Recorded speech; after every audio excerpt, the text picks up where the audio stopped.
बलवान की। ये कहानी है दिए की और तूफान की।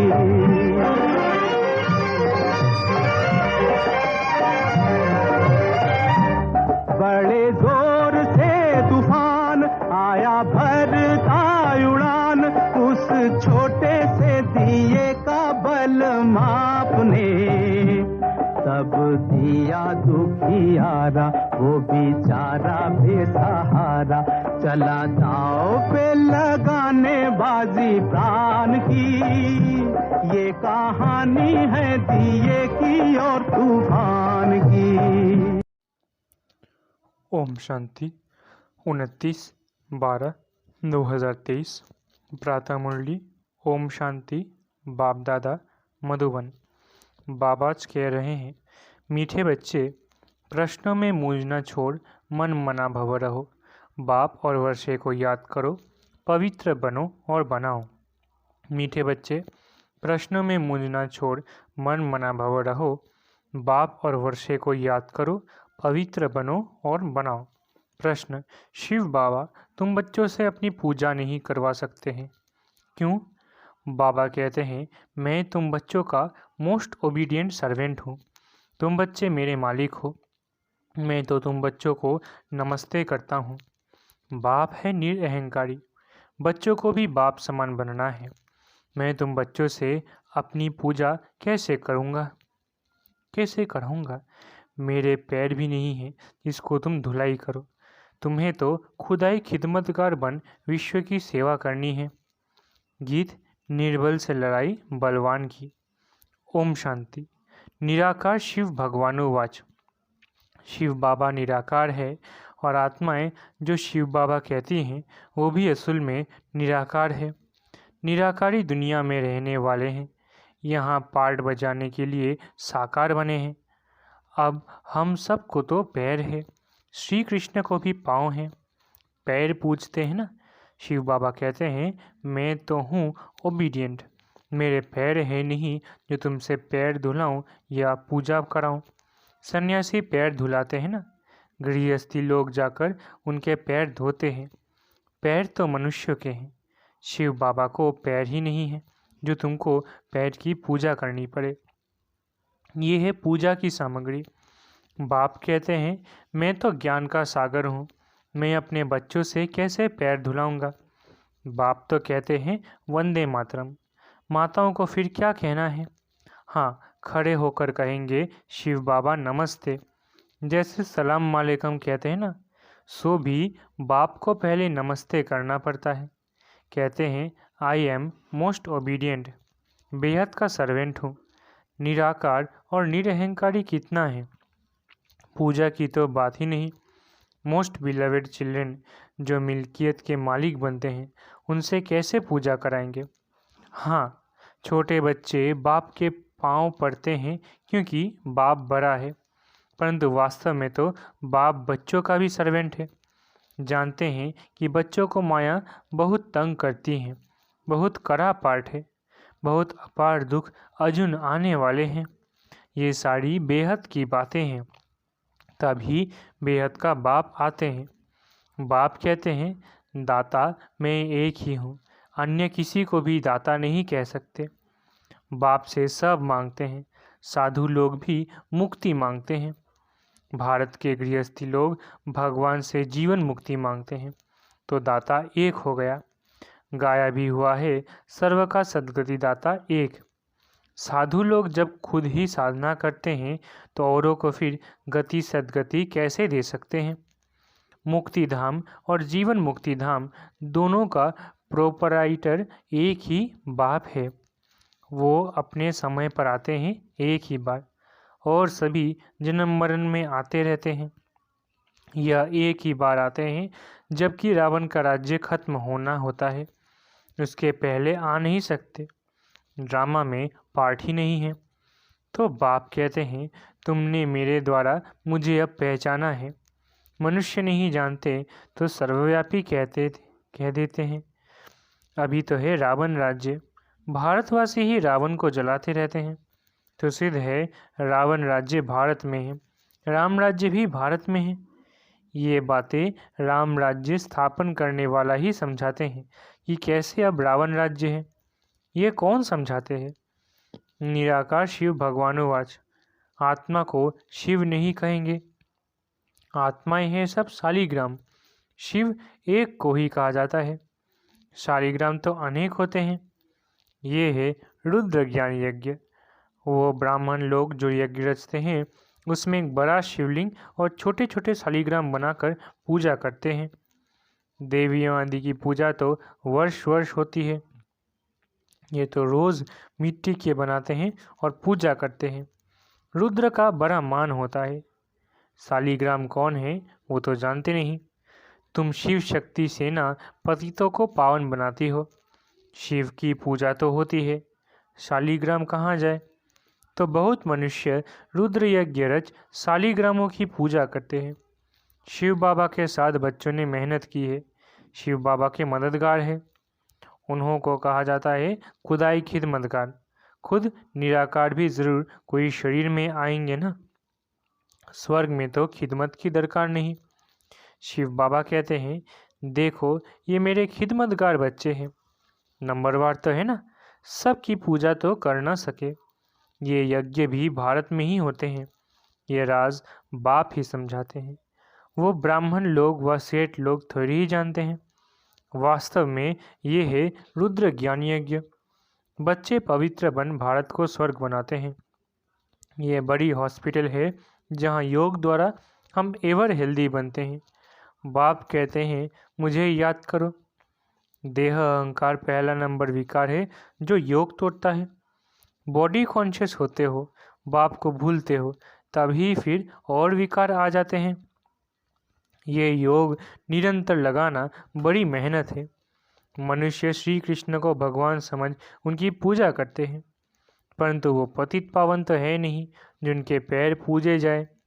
शिव तो है ही बिगर पाँव। वो तो आकर माताओं का सर्वेंट बनते हैं और कहते हैं बाप और स्वर्ग को याद करो तो फिर तुम 21 जन्म राज्य करेंगे। 21 पीढ़ी गाई हुई है और धर्मों में नहीं गाई जाती। किसी भी धर्म वाले को 21 जन्म स्वर्ग की बादशाही नहीं मिलती है। ये भी ड्रामा बना हुआ है। देवता धर्म वाले जो और धर्मों में मिक्स हो गए हैं वो फिर निकल आएंगे। स्वर्ग के सुख तो अपरम अपार है। नई दुनिया नए मकान में अच्छा सुख होता है। थोड़ा पुराना होने में कुछ न कुछ दाग हो जाते हैं, फिर रिपेयर किया जाता है।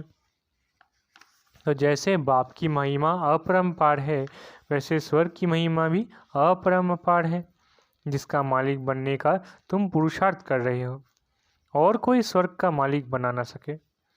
तुम बच्चे जानते हो विनाश की सीन बड़ी दर्दनाक है। उनके पहले बाप से वर्षा ले लेना चाहिए। बाप कहते हैं अब मेरे बनो, अर्थात ईश्वरीय गोद लो।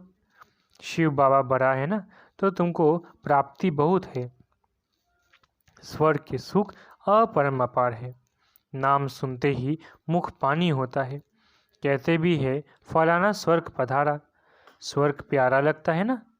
ये तो है ही नर्क। जब तक सत्युग ना हो तब तक स्वर्ग में कोई जा ना सके। बाप समझाते हैं ये जगदम्बा जाकर फिर स्वर्ग की महारानी लक्ष्मी बनती है, फिर बच्चे भी नंबरवार बनते हैं। मम्मा बाबा जास्ती पुरुषार्थ करते हैं। राज्य तो वहाँ बच्चे भी करेंगे ना, सिर्फ लक्ष्मी नारायण तो नहीं करेंगे। तो बाप आकर मनुष्य से देवता बनाते हैं, पढ़ाते हैं। अगर कहते श्री कृष्ण बनाते हैं तो फिर श्री कृष्ण को तो ले गए थे द्वापर में। द्वापर में तो देवता होते नहीं। सन्यासी कह न सके कि हम स्वर्ग जाने के लिए रास्ता बताते हैं, उसके लिए तो भगवान चाहिए। कहते हैं मुक्ति जीवन मुक्ति के द्वार कलयुग के अंत में खुलेंगे। ये है रुद्र ज्ञान यज्ञ। मैं हूँ शिव रुद्र और ये है शालिग्राम। ये सब शरीरधारी है। मैंने शरीर का लोन लिया हुआ है। ये सब ब्राह्मण है। ब्राह्मण बिगर ये ज्ञान कोई में होता नहीं, शूद्रों में भी नहीं है। सत्युग में देवी देवताएं तो पारस बुद्धि थे जो बाप ही अब बनाते हैं। सन्यासी किसको पारस बुद्धि बना न सके। भल खुद पवित्र है फिर भी बीमार हो पड़ते हैं। स्वर्ग में कभी बीमार नहीं पड़ेंगे, वहाँ तो अपार सुख है। इसलिए बाप कहते हैं पूरा पुरुषार्थ करो। रेस होती है ना, ये है रुद्रमाला में पिरोने की रेस। अहम आत्मा को दौड़ी लगानी है योग की। जितना योग लगाएंगे समझेंगे ये तीखा दौड़ रहा है, उनके विकर्म विनाश होते जाएंगे। तुम उठते बैठते चलते फिरते यात्रा पर हो।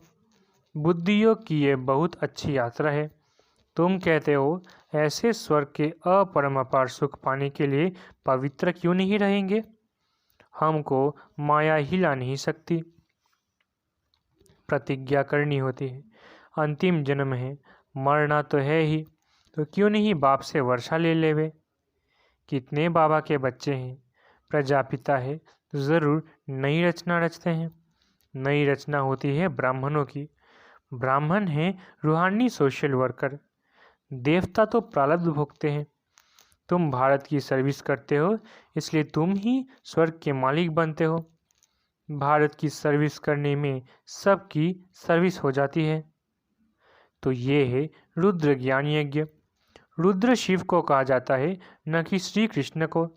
श्री कृष्ण तो सत्युग का प्रिंस है, वहाँ ये यज्ञ आदि होंगे नहीं। अभी है रावण राज्य, ये खलास होना है, फिर कभी रावण बनाएंगे ही नहीं। बाप ही आकर इन जंजीरों से छुड़ाते हैं। इस ब्रह्मा को भी जंजीरों से छुड़ाया ना।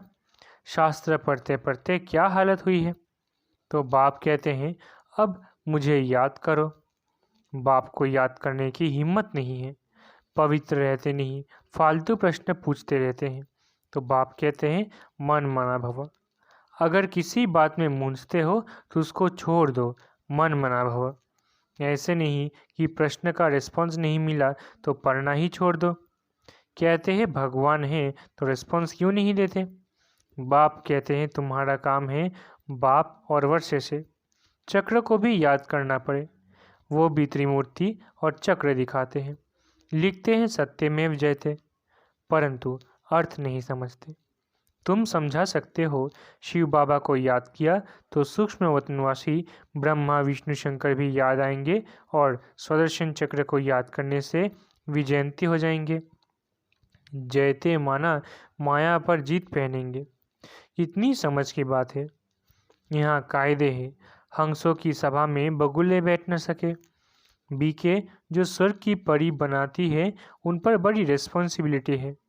पहले जब कोई आते हैं तो उनसे हमेशा ये पूछो आत्मा के बाप को जानते हो। प्रश्न जो पूछते हैं तो ज़रूर जानते होंगे। सन्यासी आदि ऐसे कभी नहीं पूछेंगे, वो तो जानते ही नहीं। तुम तो प्रश्न पूछेंगे बेहद के बाप को जानते हो। पहले तो सगाई करो, ब्राह्मणों का धंधा ही ये है। बाप कहते हैं हे आत्माएं मेरे साथ योग लगाओ क्योंकि मेरे पास आना है। सतयुगी देवी देवताएं बहुत काल से अलग रहे हैं तो पहले पहले ज्ञान भी उनको ही मिलेगा। लक्ष्मी नारायण ने 84 जन्म पूरे किए हैं तो उनको ही पहले ज्ञान मिलना चाहिए। मनुष्य सृष्टि का जो झाड़ है उसका पिता है ब्रह्मा और आत्मा का पिता है शिव। तो बाप और दादा है ना, तुम हो उनके पोत्रे, उनसे तुमको ज्ञान मिलता है। बाप कहते हैं मैं जब नरक में आऊं तब तो स्वर्ग रचूं। शिव भगवानुवाच लक्ष्मी नारायण त्रिकालदर्शी नहीं है, उनको ये रचता रचना का ज्ञान है नहीं, तो परंपरा कैसे चले। कई समझते हैं ये तो सिर्फ कहते रहते हैं, मौत आया कि आया, होता तो कुछ नहीं। इस पर एक मिसाल भी है ना, उसने कहा शेर आया परंतु शेर आया नहीं। आखिर एक दिन शेर आ गया, बकरियां सब खा गया। ये बातें सब यहाँ की है। एक दिन काल खा जाएगा, फिर क्या करेंगे। भगवान का कितना भारी यज्ञ है, परमात्मा के सिवाय तो इतना बड़ा यज्ञ कोई रच ना सके। ब्रह्मावंशी ब्राह्मण कहलाकर पवित्र ना बना तो ये मरा।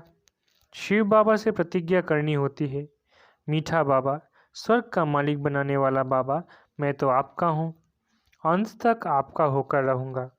ऐसे बाप को अथवा साजन को फारकती दी तो महाराजा महारानी बन नहीं सकेंगे। अच्छा, मीठे मीठे सिकिलधे बच्चों प्रति माता पिता बाप दादा का याद प्यारा गुड मॉर्निंग। रूहानी बाप की रूहानी बच्चों को नमस्ते। हम रूहानी बच्चों की रूहानी माता पिता बाप दादा को याद प्यार, गुड मॉर्निंग और नमस्ते नमस्ते नमस्ते। शुक्रिया बाबा। धारणा के लिए मुख्य सार। पहला, सच्चा खुदाई खिदमतगार बन भारत को स्वर्ग बनाने में बाप को पवित्रता की मदद करनी है, रूहानी सोशल वर्कर बनना है। दूसरा, किसी भी प्रकार के प्रश्नों में मूंझकर पढ़ाई नहीं छोड़नी है, प्रश्नों को छोड़ बाप और वर्षे को याद करना है। वरदान, हदों से पार रहे सबको अपनेपन की महसूसता कराने वाले अनुभवी मूर्त भव। वरदान, हदों से पार रहे सबको अपनेपन की महसूसता कराने वाले अनुभवी मूर्त भव। जैसे हर एक के मन से निकलता है मेरा बाबा, ऐसे सभी के मन से निकले कि यह मेरा है, बेहद का भाई है या बहन है, दीदी है, दादी है। कहाँ भी रहते हो लेकिन बेहद सेवा के निमित्त हो। हदों से पार रहकर बेहद की भावना, बेहद की श्रेष्ठ कामना रखना, यही है फॉलो फादर करना। अभी इसका प्रैक्टिकल अनुभव करो और कराओ। वैसे भी अनुभवी बुजुर्ग को पिताजी काका जी कहते हैं। ऐसे बेहद के अनुभवी अर्थात सबको अपनापन महसूस हो। स्लोगन, उपराम स्थिति द्वारा उठती कला में उठते रहो तो कर्म रूपी डाली के बंधन में फंसेंगे नहीं। स्लोगन, उपराम स्थिति द्वारा उठती कला में उठते रहो तो कर्म रूपी डाली के बंधन में फंसेंगे नहीं। अच्छा, ओम शांति। शुक्रिया बाबा।